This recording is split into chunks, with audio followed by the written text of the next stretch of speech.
Very shy, she just doesn't want to come in front or ask it herself. She says her question is about will of Allah. She says, I keep hearing everything is the will of Allah. Whatever happens is the will of Allah. And they say that everything is written already. So then where is the freedom of choice? When Allah gave me freedom of choice, whatever I do, if anything happens, they say, oh, this was written and it's the will of Allah. Then she also says, even with Adam and Eve, similar happened. And if you could explain, if there is so much, everything is written down, then what is my freedom of choice? Sisters asked a very good question, very important question. That if everything is the will of Allah, then where is this freedom of choice? And this is a question not only asked by non-Muslims, even asked by Muslims. It's talking about qadar. That if it is mentioned in destiny, that I'm going to rob, and if I rob, who's to blame? Allah is to blame. If it is mentioned in destiny, I'm going to commit murder, and I commit murder, who's to blame? Allah is to blame. So where is the free will? So if it is the will of Allah, or if it is mentioned in the destiny, I'm joining both together, then where is the free will? The reply to this question is, it's compulsory that every Muslim should believe in qadar, but you should understand what is the meaning of destiny.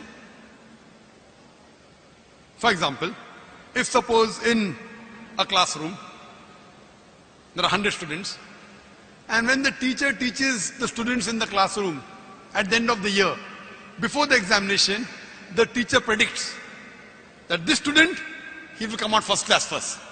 This student, he'll get second class. This student, he will fail. The teacher predicts why? He knows that this student is very studious, always does homework, does extra studies. This average student, second class. That student, goes for movies, doesn't do homework, misses the class, predicts that that student will fail.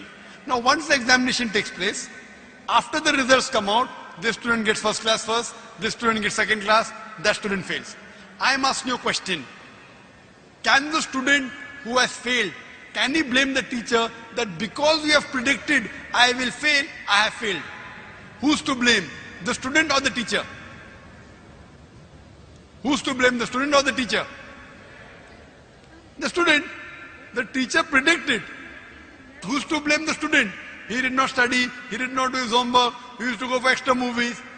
So similarly, Allah subhanahu wa ta'ala has given the human being the free will. Allah has told you what is right, what is wrong, but the choice is yours.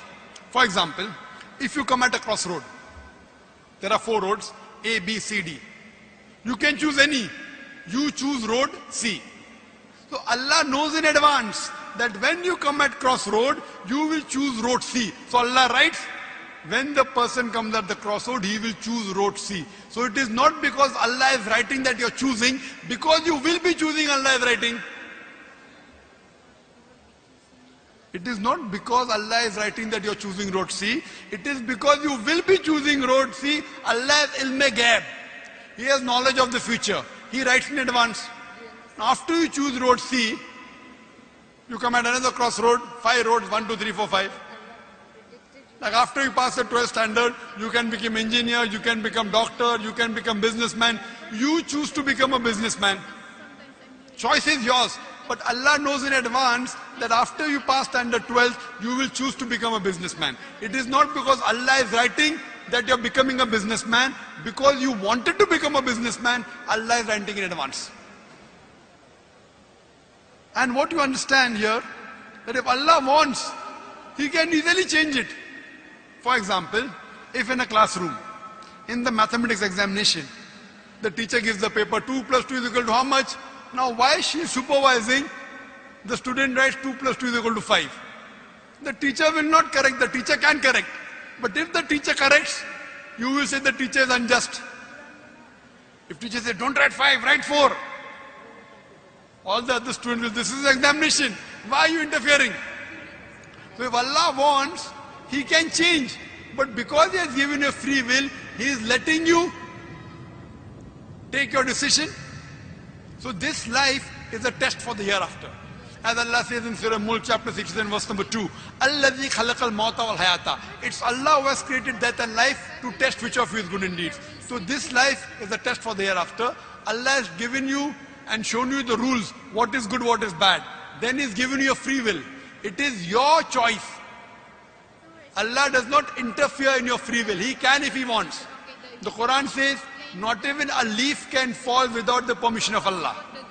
So whatever happens, happens with Allah's free will, but the decision is yours.